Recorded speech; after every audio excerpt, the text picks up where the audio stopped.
तर आज मी तुम्हाला फणसाच्या भाजीचा व्हिडिओ दाखवणार आहे। त्याच्यासाठी मी ह्या ओल्या मिरच्या घेतल्या आहेत, कोथिंबीर घेतली आहे, हे खोबरं घेतलं आहे, थोडीशी हळद घेतली आहे, मीठ घेतलं आहे, कढीपत्ता घेतला आहे आणि मोहरी घेतली आहे। तर ही भाजी मी साफ करून घेते।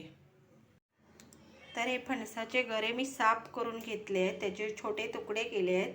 ह्या आटाळ्या आहेत त्यासुद्धा फोडून त्याच्यावरची सालं काढून घेतली आहे। हे मिरच्या वगैरे कटिंग करून घेतल्या आहेत।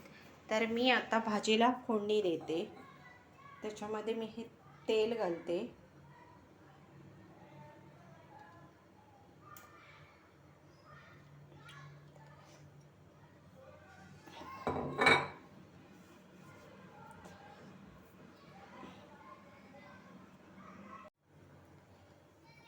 तर माझे तेल तापलं आहे, त्याच्यामध्ये मी राई घालून घेते। ही राई तडतडली, आता मी हिरवी मिरची घालते। आता मी त्यामध्ये कढीपत्ता घालते।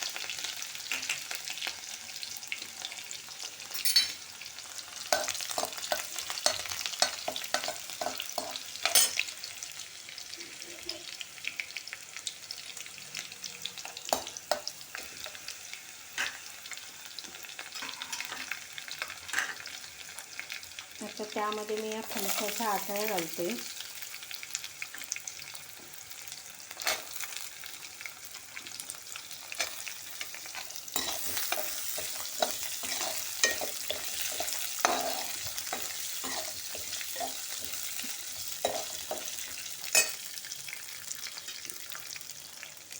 त्याच्यामध्ये मी हळद घालते,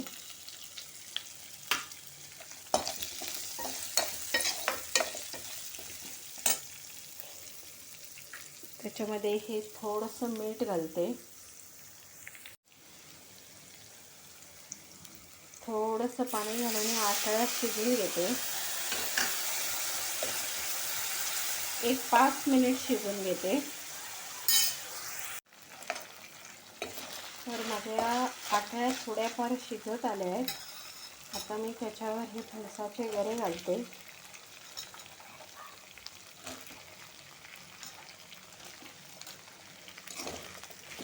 आणि परतून घेते।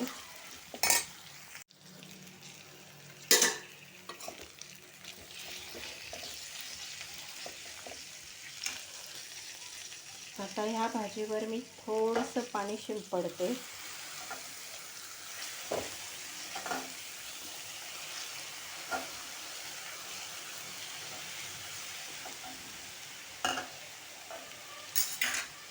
आणि ताटावरती पाणी ठेवून शिजून घेते।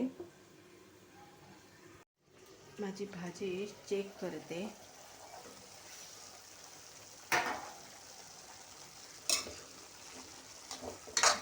तर माझी भाजी ही बऱ्यापैकी शिजली आहे। ही ह्याच्यामध्ये मी अजून थोडंसं मीठ टाकते,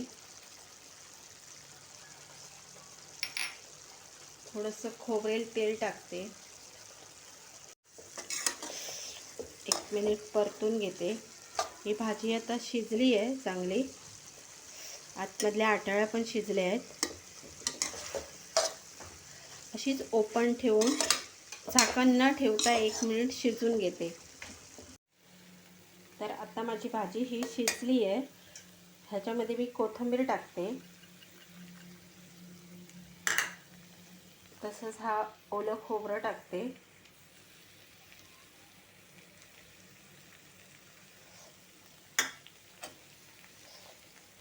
आणि ढवळून घेते।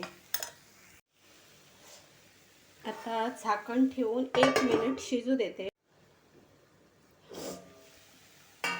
आता माझी भाजी ही फायनली तयार झाली आहे।